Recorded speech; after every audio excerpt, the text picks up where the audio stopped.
Okay, so let's get started. So, hello everyone. Today we're going to be discussing a little bit a topic that is very important to all of us, which is about cash against data. We'll go a little bit more in detail on what we actually mean by all this, but this whole webinar is more to deep dive a little bit on modernizing this financial supply chain and how we can share a little bit our experience on what are the different activities that we can do around this topic. Today, just before we go into presentations, maybe just to remind everyone that this session will be recorded. If you have any questions, please put them in the Q&A and we'll answer them at the end of the session. And make sure that, if you want to provide any insight during those questions, that would be great. Okay.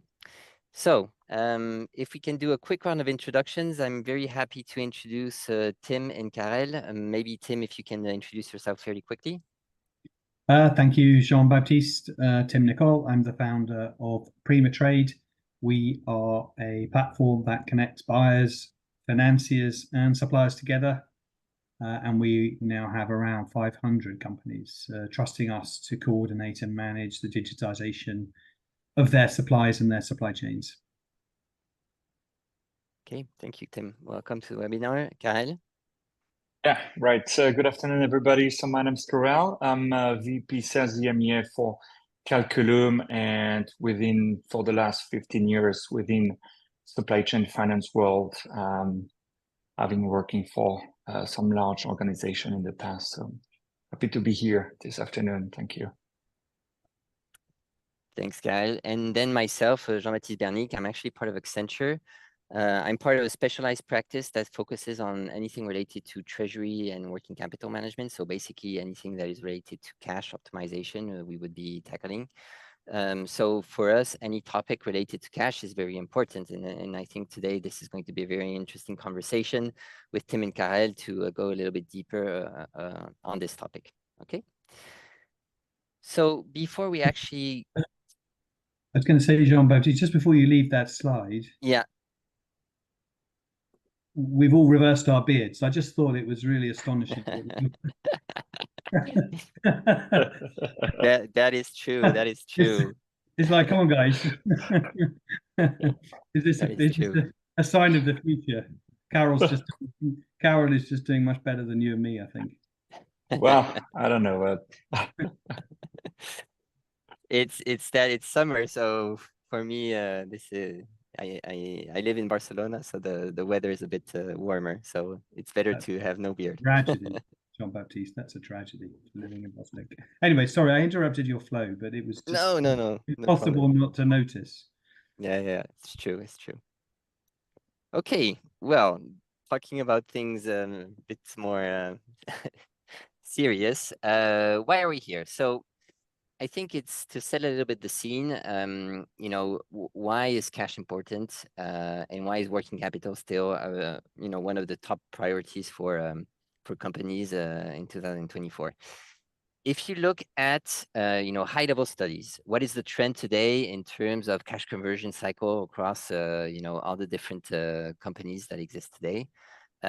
There's a clear deterioration of the overall cash-to-cash cycle across all the different elements.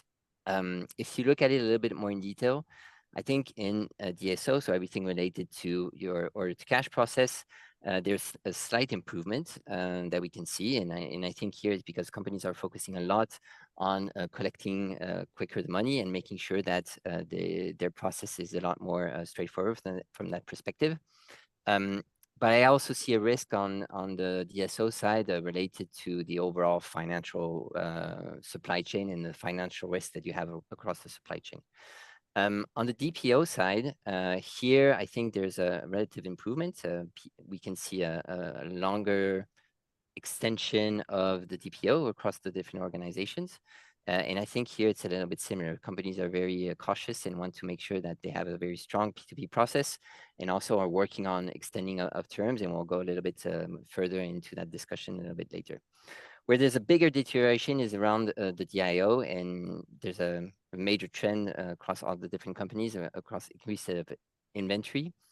And I think here there's really macro elements that come into that is affecting this number because of a change in way people are looking at their supply chains, and also because, again, on the risk. So maybe there's a different way to look at the way you're managing your inventory. And also here, visibility is starting to be very key. So very high level, some of the effects that we're seeing on this overall cash to cash cycle. If we think again about why cash is important, cash is king, we hear that a lot, and is still one of the top 5 priorities of corporations. Cost management and optimization, of course, is still one of the key elements, but the second step is still cash flow performance, liquidity, and working capital. And here, I think, there's a little bit elements of making sure that you're managing better your working capital because cash is becoming more expensive, but also as companies want to make sure they have a very strong processes and reduce the overall risk. Having a healthy working capital is a good indication that you're doing that correctly. Then, of course, other priorities, data, profitability, digital transformations. Everybody is trying to improve from that perspective. And I think, having data as a number 3 also priority is very important because if you manage your data correctly, you're reducing as well the risk and you're improving your working capital and your cash flow. Okay. So this is just to set the overall scene. Being a bit more specific around payment terms and supply chain focus. Payment terms, as this is also something that is very important and where we need a lot of visibility. We see a trend for the last few years that companies are accepting more and more longer payment terms.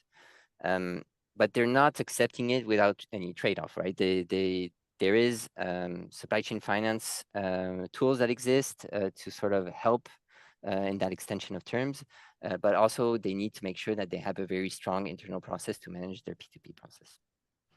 From an overall supply chain perspective, so if I'm looking at the supply chain function, what they try to do as the main priorities, here we can see again, as working capital, optimizing inventory is one of the key priorities. Again, I think here, the challenge is to have the right levels of inventory across your organization, having the right visibility again on your inventory to be able to have the right trade-offs to manage your working capital and your inventory levels. So I hope that was a good introduction for everyone. I think I'll start with a very, very simple question to both of you.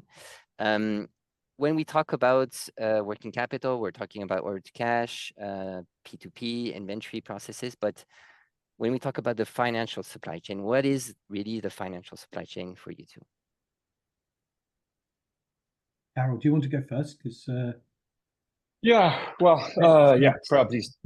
Yeah. So I think that we can probably talk about the supply chain finance for hours and hours.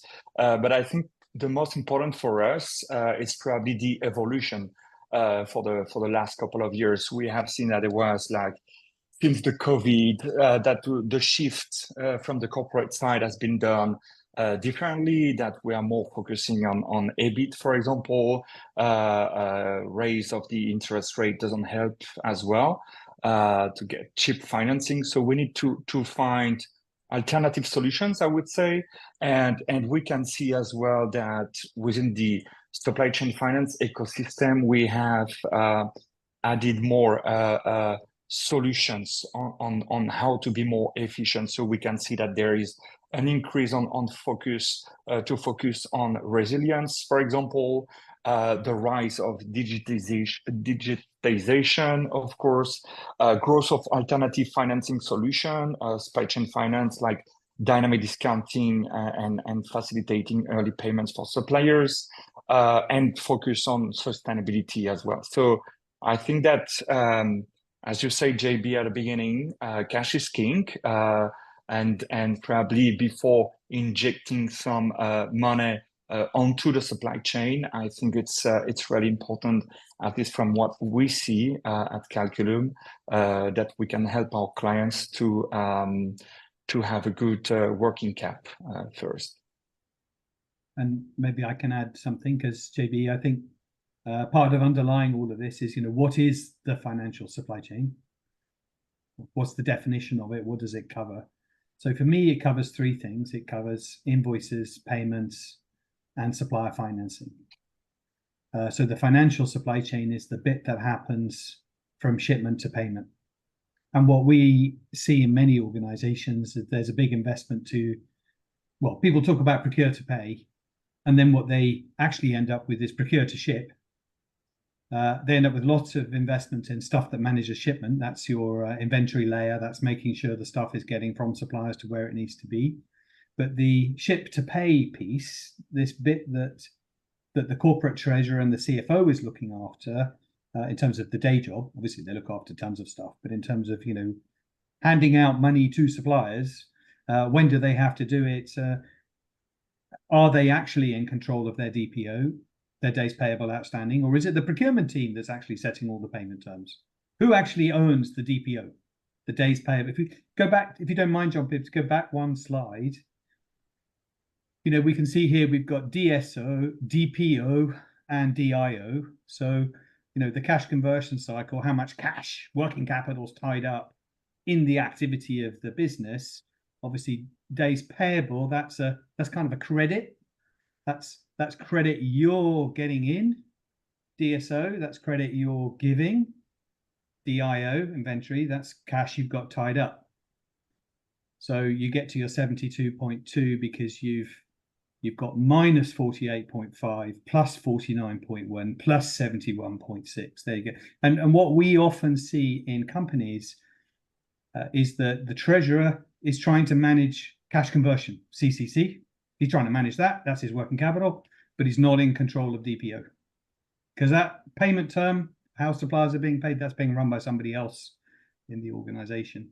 So financial supply chain is where we bring those three layers together with technology, which enables the finance team to actually manage it, but without actually disrupting the operational activities. So we need to allow the business to run. We need to allow procurement to do what procurement does. We need to allow logistics to do what logistics does. We need to allow the warehouses to do what the warehouses need to do. But as a treasurer, we need to be in control of the result. That's where the financial supply chain comes in. It's about how we grab all of that, make it all together, and put the treasurer and the CFO in control. Yeah, and that's a very important point, Tim, because I think the word that you said is control, yes. But I think another thing is also about visibility. How do I get visibility across my financial supply chain? And I am able then to take maybe potentially the right decisions and how to influence it, right? Absolutely, visibility. So there's an old story, which is if you can't measure it, you can't manage it. So we have to start by being able to measure it. And then unfortunately, once we're measuring it, we might actually find that there's some management now needed. And that's where good technologies are enablers within organizations that allow everybody to continue doing what they need to do with the authorities and powers that they have, but also then resulting in control of this area. DPO is a pretty tricky thing, actually, for most organizations to be on top of. Yeah. And when we talk about visibility, because I mean, I guess it's about getting this overall visibility on my cash position, but also from an operational point of view, how do I actually get there, right? And here I think you have some good examples on how this how these solutions can help you in that visibility, right? Yeah. So visibility, if you can't measure it, you can't manage it. So how do we measure days payable outstanding in a way which allows us to understand what's actually going on at transaction level? And so there are two strategies we can follow. We can pull lots of information from accounting systems and go and look at purchase order systems and ERPs. And if we've got a complicated business with a number of ERPs and a number of procurement teams and operating businesses and suppliers in lots of places and lots of categories of spend, it's quite difficult to add all that up. One treasurer I was talking to last week was telling me it takes them literally 6 weeks to get a snapshot of what's happening. 6 weeks of Excel, adding things up, pulling things together, running reports, trying to collate it all. And of course, now it's 6 weeks out of date. And so if they want to do it again, it'll take another 6 weeks to pull it all together again. What we worked out a while ago is that suppliers actually have all the information we all want. they know the payment terms they're experiencing, they know the orders they've got, they know the invoices they're issuing. They also know how their goods are being transported, they know what they've put in the boxes, if it's boxes that are being shipped. So our technology provides these amazing dashboards because what we do is collect data from suppliers every time they ship, which we standardize, digitize, roll into a big database, and which we can put a dashboard like this on. Now, very experienced people amongst us will know this is Power BI. So this is software, this is an analytical environment that sits on top of a database. But of course, you've got to have the data before you can make the dashboards visible and working. So here is a good example where this is one of our clients, for example. They've got 6 ERPs. Which is you've got control of the mouse there, JB, but it would be the bottom ring in the middle. That's right. That's where it says buyer. They've got lots and lots of categories of spend, which are the brands on the left-hand side. They've got hundreds and hundreds of suppliers, which is that's right. Thank you, Shippy. You're doing a great job here. They've got the box, the little oval on the right, which is all the suppliers, hundreds of those. And yet, because we're getting the data from all those suppliers, we don't mind how complicated the organization is. We can deliver this enterprise level view of the supply chain and invoices, payments, and supplier financing without having to add it all up. It just all comes in from suppliers over the top. And that allows us to get things like the table in the middle of this dashboard, where we're able to see every day how many shipments are happening from how many suppliers, with how many invoices and purchase orders and what the numbers are and so on. We had to sort of blur it a bit because it is anonymized, but still we want to keep the sort of details a bit out of sight. The real thing is in much more sharp focus, I promise you. And so, as you say, visibility, JB, that's a core thing. Can't measure it, you can't manage it. It's very hard to measure these things with conventional approaches. Here at Prima, we take a different approach and magic happens with actually not much effort. We can deliver one of these dashboards actually without an IT project, which always sounds like a very, very astonishing thing to say. But literally, we just put the suppliers on the platform. And they start uploading the paperwork, it gets digitized, data flows, dashboards populate. Yeah, and that's, very powerful from what you're doing to get this visibility, but also to get this access to data in an easy way, and that is not too complicated from an IT perspective. I think that helps to accelerate a little bit the time to value. Maybe here, Karel, I think also on the Calculum side, there is a lot of value leveraging data and bringing that visibility as well to companies. Yeah, absolutely. Our focus at Calculum is to support our clients and also our partners to have more granularity on the supplier and the different payment terms that they can have across different industries, geographies. So we can definitely help them to have a better visibility on what is happening within the different industries and with the different clients, but also when it comes to optimize their financial scheme that they put in place. So it's a better, I would say, tool and information to optimize also the liquidity that you need to put in place and just to make sure that the supplier segmentation will be optimized as well.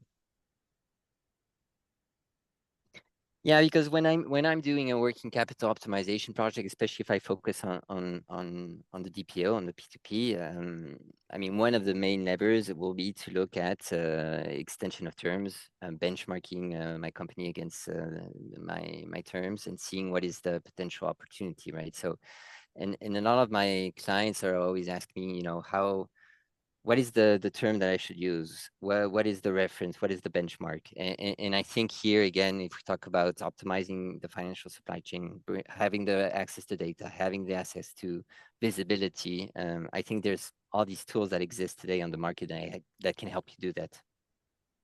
Yeah, no, absolutely. And I think that one of the strengths at Calculum is that today we are sitting on about like roughly 3 trillions of invoices on the platform, and I think that helps really giving huge granularity to our clients on the payment terms benchmark. And when we talk about like optimizing payment term, it's not only moving or pushing the terms, but it's really like having the right information on the market, still keeping in mind that there is some regulation in some countries, in some geographies, that so we make sure that we are still respectful of the different regulation in some countries. But you're right, we provide with some insight on the payment terms, what's the trend, what's the benchmark for different geographies and industries. So yeah, definitely helping on this side. Okay. So maybe if we talked a lot about data visibility, I think now maybe let's talk about how do we get there, right? What are the different elements that we need to implement to make sure that we have a successful way to transform or digitize your financial supply chain? So maybe here in your experience, Tim, you can take us through a little bit how usually you would see this. Yeah. Yeah, absolutely. So there's two areas of sort of core activity. One is making decisions about what does best practice look like? How do we optimize the way our financial supply chain is running? So that means using a tool like Calculum. I'm very happy to let Carol jump in when you want to, Carol, to explain the Calculum process, but that there's a requirement to understand what the financial supply chain is currently doing, but also then benchmarking that against what it might do. Now, in that pot, in that mix of decisions and analysis is obviously substantial ethical considerations. Often suppliers are quite small companies. Often buyers are quite big companies. Big companies shouldn't beat up small companies and put them into financial stress. That's actually maybe a short-term win, but a long-term loss, because supply chain resilience is supply chains can be very vulnerable.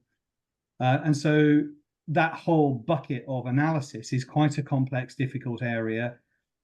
There's benchmarking not just in terms of what do other people do, but there's also benchmarking back into an organization, its own ethical standpoint, its own ESG policies, and a whole ton of regulation around. In the UK, we have the Prompt Payment Code. In the EU, we have the Payment Directive. In Australia, we have various prompt payment codes and so on. So it's not a sort of free lunch for anybody. It needs to be done very carefully. And this is really step one in any project, analysis. And analysis is actually not what Prima does. We are an operational data business. Would it be fair to say, Carol, what you are is an analytical data business? Would that be a fair way of describing Calculum?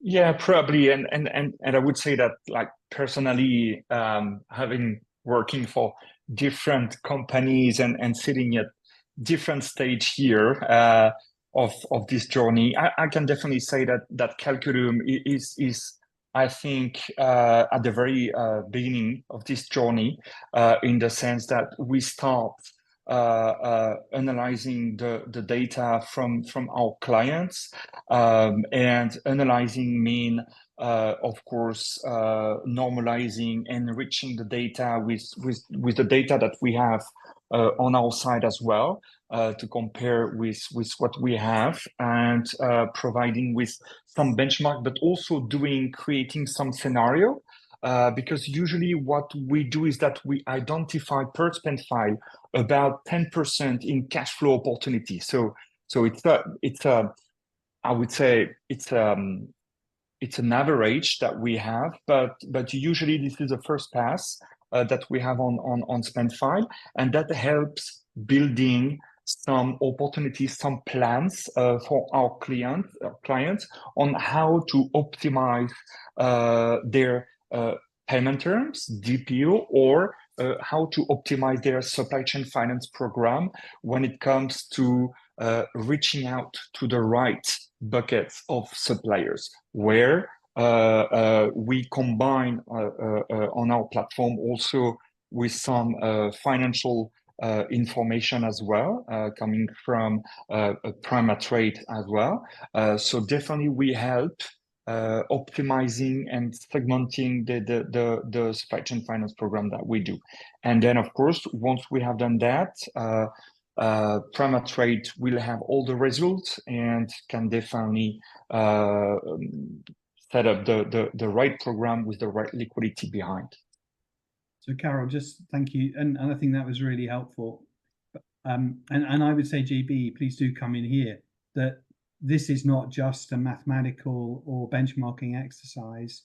There are a lot of other considerations which go into what a ideally well-managed, optimized financial supply chain looks like. I mean, invoices, payments, and supplier financing.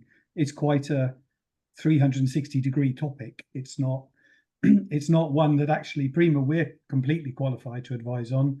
And Carol, obviously, you've got a very data-driven analysis there, but there's quite a lot more to it. And our clients certainly end up taking, needing the advice of consulting firms like Accenture in this process, JB. Yeah, exactly. I think it's about making sure that we're covering all the right levers across the process, right?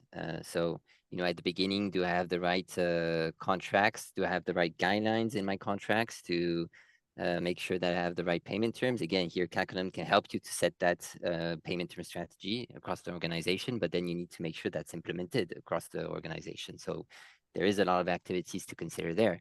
Then from a process perspective, pure processing, how do I, manage my invoicing? Do I do that effectively? Do I have the right validations across the process to make sure that it's done very quickly? Is also very important, because if you're receiving invoices and they're not processed very quickly from a financial supply chain, you might not have the whole benefit that you're expecting from these sort of solutions, right? So you need to make sure the process is in place. You need to make sure that you have the right digital tools. So Prima-Trade calculums are digital tools that can enhance your P2P process, but you need to have the core that is correctly implemented as well. Yeah. And making sure then from an overall tracking that you're actually getting the right benefits out of this whole process, because that's another thing that is very important. In the end, we want to see a business case. We want to see an improvement in either your working capital or your costs, right? So all of this is very important to control and put in place. But I think, all of these three elements combined to making something very successful. Yeah. I think that's right. My experience in treasury and finance is that payment terms are often not owned by the financial people. They're often owned by the procurement teams. And to manage the internal processes of getting payment terms with suppliers set to the right places and the right levels often requires a third-party voice in the discussion, which has the weight and credibility of an experience of teams like yours, JB, alongside the core data analytics that get provided. So you've got the data and the evidence, and you've got the voice and the experience. And what we aim to do typically is try and move the payment term discussion from procurement over to finance, over to treasury, which is responsible for working capital. And then use supplier financing to bridge the gap between what procurement want to offer their suppliers, quick payments, and what treasury and finance know they need to achieve to be in line with market, which is often much longer payment terms. And that's where we come in to operationalize that gap, make that gap go away, and to bridge the conversation between procurement, finance, and treasury. And supply chain finance and supplier financing activities generally succeed or fail based on the qualities of these internal communications and the way in which the suppliers are managed. So in this journey here, we've got analyze. That's what we were just talking about. We then have communicate. So we make a bunch of decisions. We align procurement, finance, and treasury. We get everybody on the same page. We know where we're going. We bring in financiers if that's what's going to be needed to make sure suppliers are being paid quickly. Our task in Prima then is to operationalize this.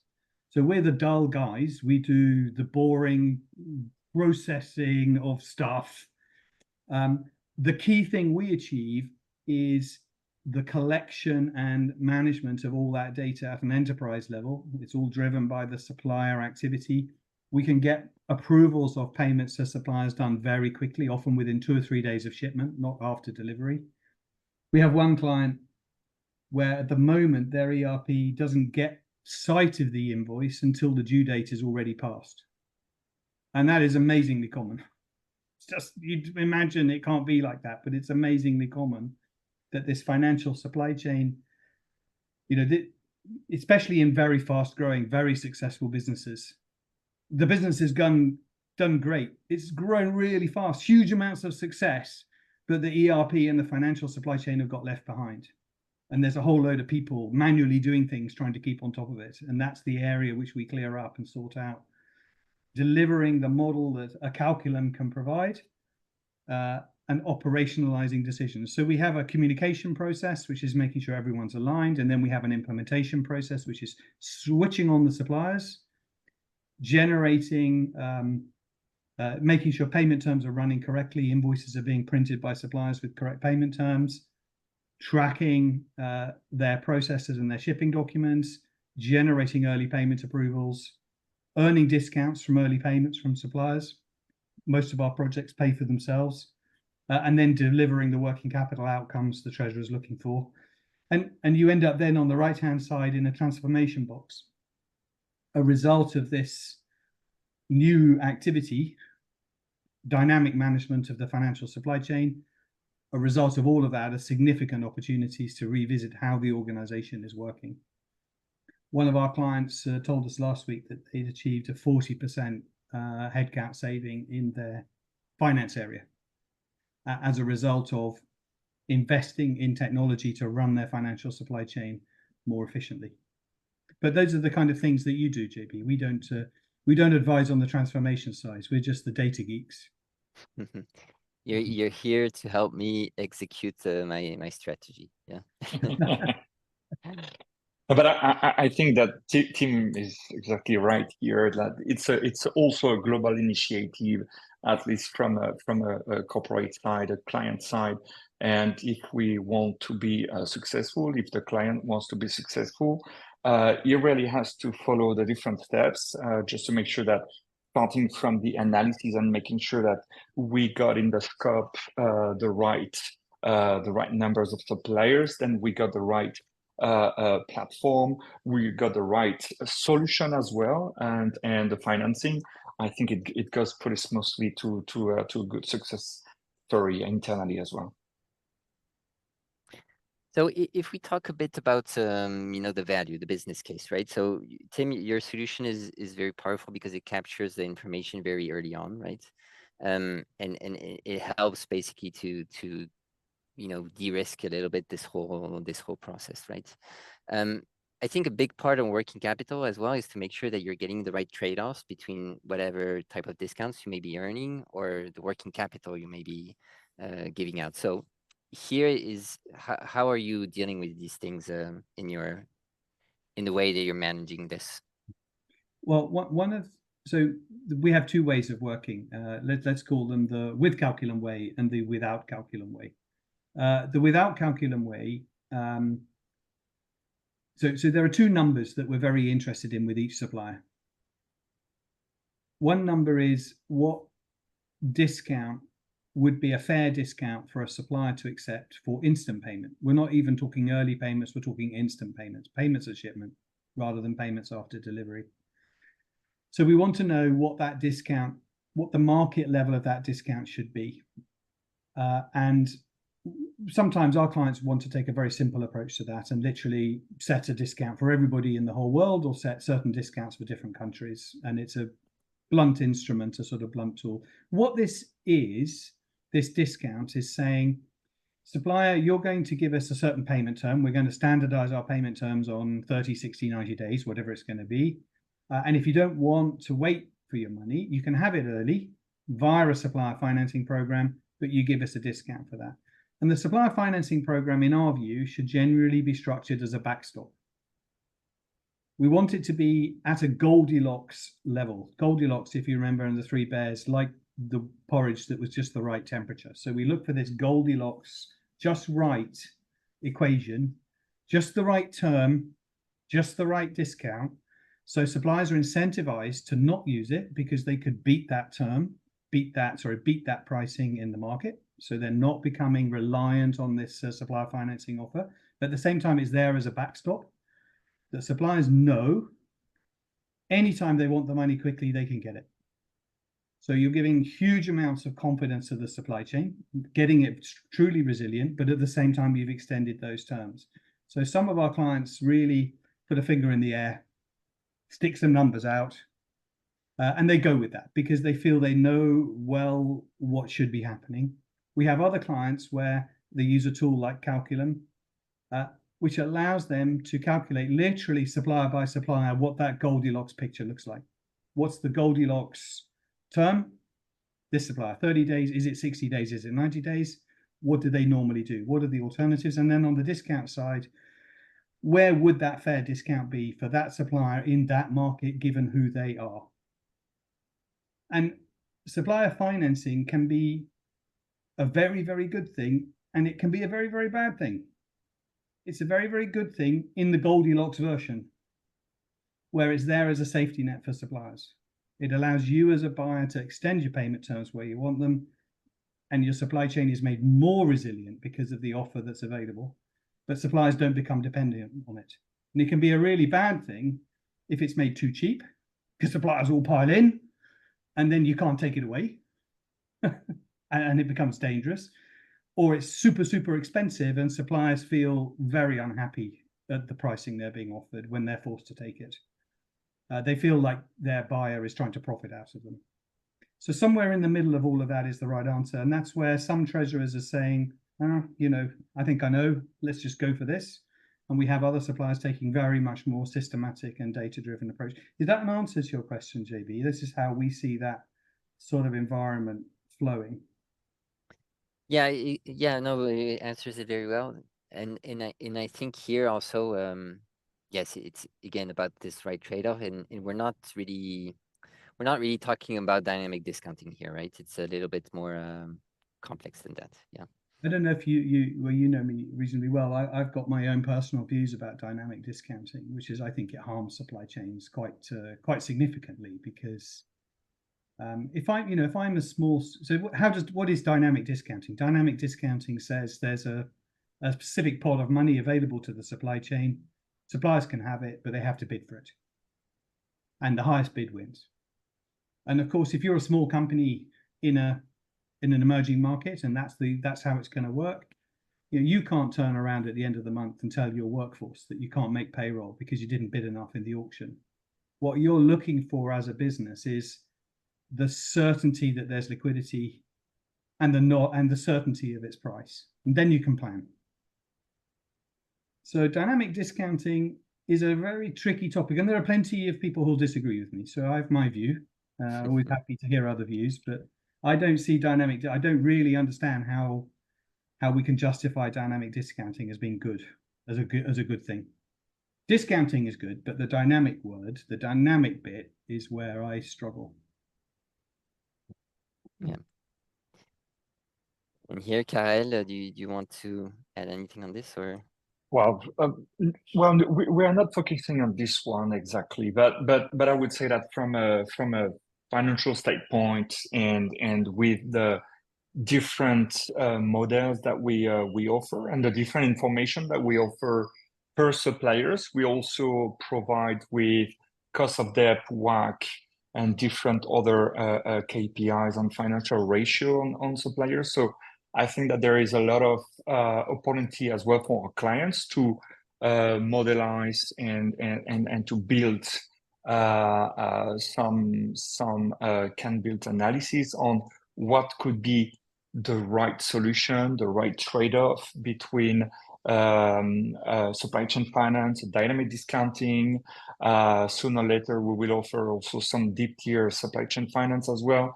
So a lot of different models, scenarios, I would say, but it's really up to the client to figure out which kind of solution he wants to go first for, if this is a working cap or a P&L improvement as well. So there's some basic questions on their side as well.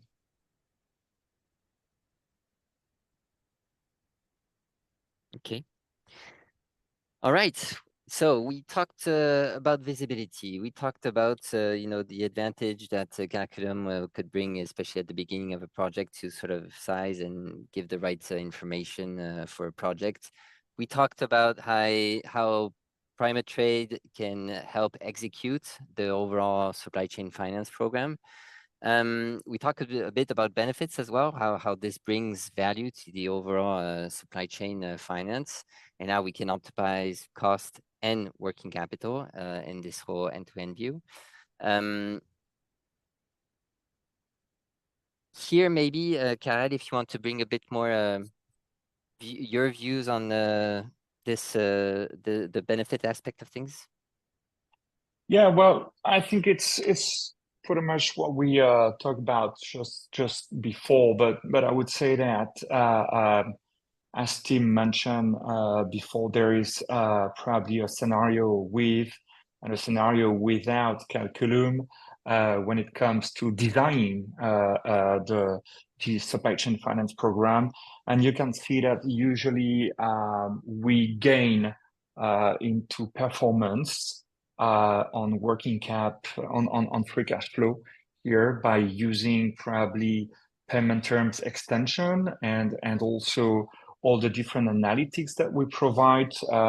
Just to remember as well, but we are AI technology, and usually we have this capacity of analyzing thousands and thousands of suppliers very fast, which help also to make different scenario, to build different scenario for the SCF. And you can see here that with or without Calculum, usually with a Calculum and payment terms extension negotiation, we definitely have more profit and more penetration to the program. And I'd like to just add two things. One is, JB, just to remind, we typically run the entire supply chain for visibility reasons and performance tracking reasons, even when only some of the suppliers are on a supply chain finance or supplier financing program. So our role is at an enterprise level typically, rather than just narrowly in a program. And then the second thing is, Carol, I think you're absolutely right. I would always recommend that treasurers look at using Calculum or a tool like Calculum to do a systematic analysis of their payment, their spend files and their payment terms, because it is entirely feasible to do this in a data-driven way. And in fact, that foundation makes it much easier to get that communication working across the organization. So when the procurement team go, blimey, this isn't what I want. we actually do need the evidence. We need the bullets in the gun that says, actually, yeah, maybe you've had a sort of easy ride for a while here. You've been able to hit your internal KPIs for the price at which you're sourcing goods and so on and so forth by giving suppliers very short payment terms. Okay, that's great for you, but you know what? This is actually where the industry is, and we need to benchmark this back up to where it needs to be, and we actually need the evidence to support that conversation. So I'm a big fan of always happy to recommend doing this with a data-driven model. Yeah, and I think actually this is exciting days for everyone, because we have access to this data, we have access to this visibility in a lot easier way than we used to, right? And it helps to also, with all these cloud solutions, with these quick implementations that we can do, it helps to really focus again, I think, on the value that can be delivered, and not just on spending too much time on a big deployment of an IT project, right? So as a treasurer, I would say, today I have all these tools that are available, and I can, in that way, manage better my cash and take the right decisions from that perspective. And I think it's easier times and more exciting times today to do this. Yeah, not in the old days when you were struggling to create a very complex Excels to actually, get to the same level of information, right?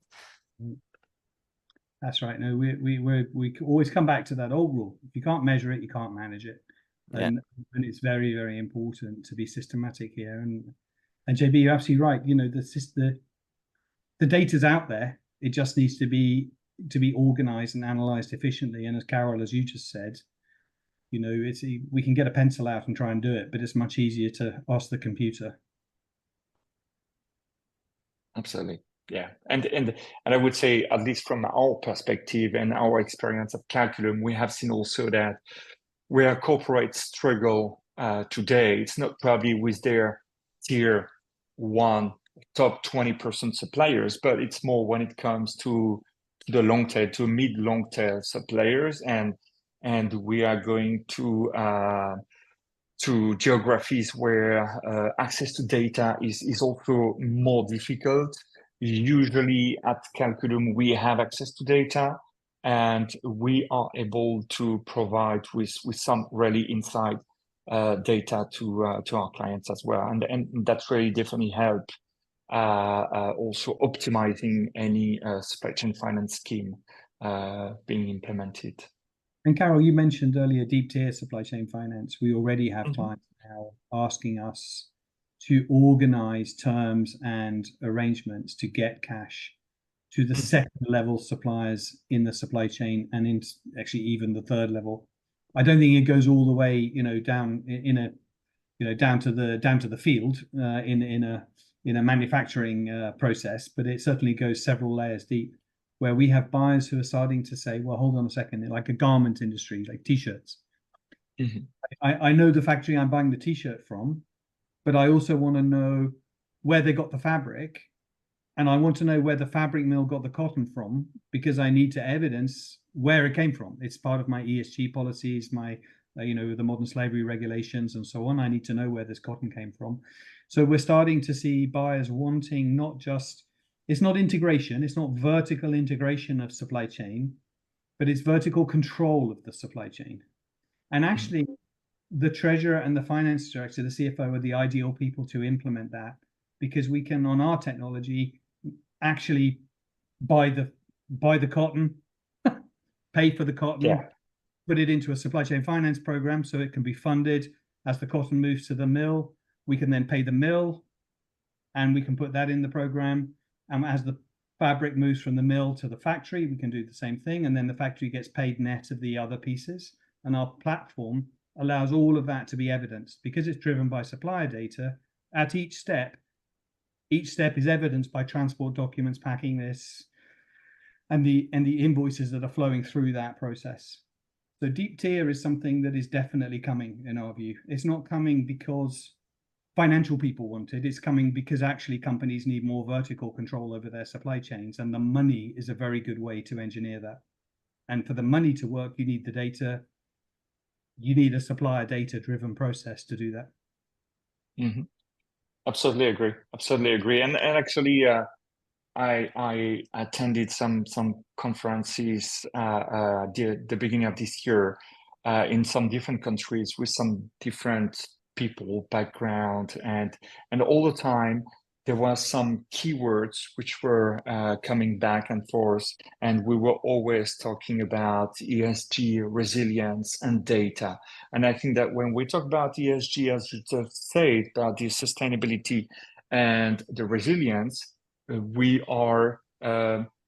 just want to make sure that we are capable of financing the whole supply chain and more. So definitely agree. I think that this solution is probably maybe the new trend, maybe not, but probably, yeah, there is more and more demand around the deep tier supply chain finance. There's a very, I wrote about it last week. There's a very, very long, boring post on our website. For 8 minutes of your life, if you can surrender it, that goes through the deep tier model and how it works. Okay, we'll have a look. Okay, guys, we've been going on for 50 minutes. I don't know if we can open the floor to any questions or... Nothing in the chat.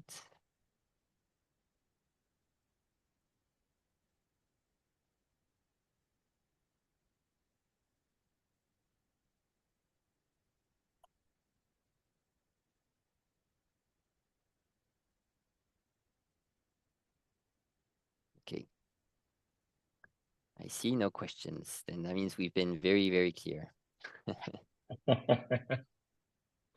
Maybe it's my mention of a very long post on my website. It's killed everyone's attention. Blame me.